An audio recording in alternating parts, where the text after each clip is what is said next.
What does recession have to do with it? Recession, the elephant in the room? Recession is a word that most people either ignore or turn a blind eye to. But I'm here to tell you it is probably not a good idea to do so. Hi there, my name is Lisa Wigfall, and today I'm going to be talking about recession. Should we be somewhat prepared, or should we be like the dude that walked out on his chick in the movie 1939, Gone with the Wind? You go. Where shall I go? What shall I do?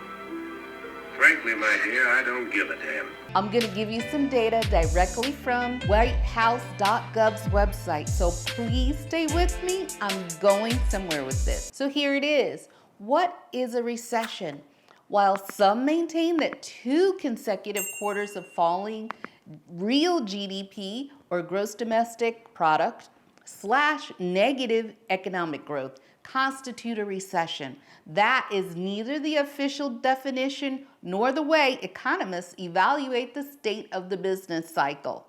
Instead, both official determinations of recessions and economists' assessment of economic activity are based on a holistic look at the data, including the labor market, consumer and business spending, industrial production, and income. Based on these data, it is unlikely that the decline in GDP in the first quarter of this year, even if followed by another GDP decline in the second quarter, indicates a recession.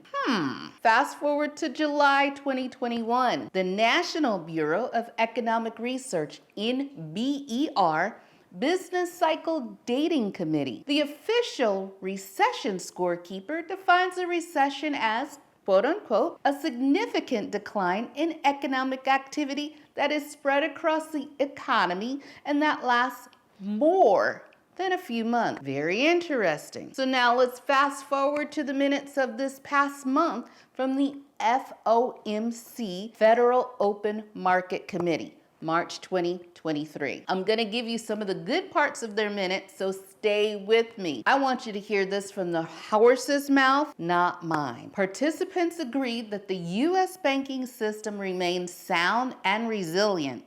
They commented the recent developments in the banking sector were likely to result in tighter credit conditions for households and businesses and to weigh on economic activity, hiring, and inflation. Participants agreed that the extent of these effects was uncertain. Against this Federal Open Market Committee background, participants continued to be highly attentive to inflation risk. Participants generally saw risks to inflation as weighted to the upside, though they also recognized some downside risk to inflation. As a source of upside risk to inflation, participants cited the possibility of more persistent than anticipated price pressures due to, for example, surprisingly resilient labor demand. As a source of downside risk to inflation, participants noted that if banks reduce the supply of credit by more than expected, the likely restraint on economic activity and hiring could put additional downward pressure on inflation. They also agreed that recent developments were likely to result in tighter credit conditions for households and businesses to weigh on economic activity, hiring, and inflation, but that the extent of these effects was uncertain. Members also concurred that they found and remain highly attentive to inflation risk. So in their discussion of the household sector, participants noted that incoming data on real consumer expenditures showed a pickup in spending in January and February. They attributed the pickup to strong job gains, rising real disposable income, and households continuing to run down excess savings accumulated during the pandemic. Side note, currently U.S. credit debt is the highest that it has been in quite some time. So the FOMC minutes also stated a few participants observed that credit card delinquencies, particularly for lower income households, had risen in the face of elevated inflation and higher nominal interest rate. The FOMC minutes included the staff's economic outlook, which concluded the following statement. The staff's projection at the time of the March meeting included a mild recession starting later this year, with the recovery over the subsequent 2 years. So the elephant in the room now has woken up and gotten up to get a sandwich. So roughly a year and a half ago, the economy was quote unquote robust. Eggs in their containers in the grocery store were saying, see, I tried to tell you this last year. Inflation is going to be around a good while. Now, regarding the banking system, because they will not win between when there's a choice of buying groceries and making the credit card payment, banks are not going to get caught out there when they're not going to be able to get their money.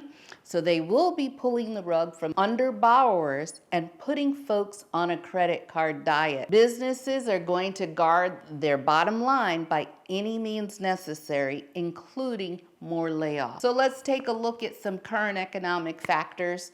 Unfortunately, Don Lemon, after 17 years of being employed with the same network, was terminated. No warning, no party. Disney just announced that they are doing a second wave of layoffs of 4,000 more employees. Less staff will be in place to make smoked turkey legs to be able to be bought in the park. On the weekend, this past weekend, Bed Bath & Beyond filed bankruptcy, leaving a lot of employees in a position of uncertainty. Fed Chair Jerome Powell stated a while back that there will be economic pain during this monetary tightening. So here are my takeaways. 1, now it's time to get your finances in order. Start where you are. Everyone's starting point looks different. Take the first step and begin. Restart or reinforce what you were doing. Definitely take this time to pay down debt and reduce spending. You heard in the FOMC's minutes that credit will be tightened. Please do not get caught out there and be shocked. The big sharks already know who and how to target people to induce spending beyond what one has and to have them charge it. Don't fall prey to the okie doke. 2, save something on a consistent basis. Set it up automatically and you won't miss it. Check out my other video about Acorns. 3, have multiple streams of income. If somebody told you, wow, I'll pay for this, you should sell this, or you should start a business doing this, this is probably the time to explore this. If you still need more ideas, check out my video on side hustles that you can do now. Lastly, explore investing somewhere in something based on your own risk level.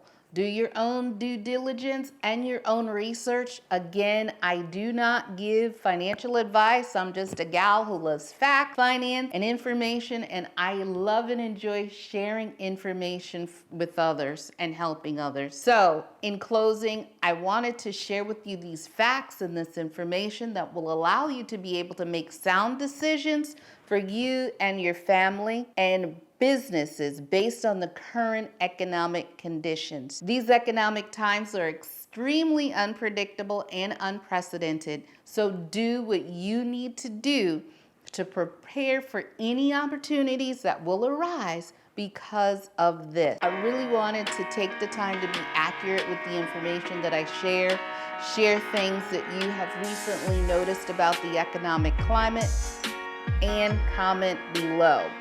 If you are new to my channel, welcome. Definitely subscribe to the channel and hit the notifications button to be notified of all new content. And if we see each other every video, welcome back.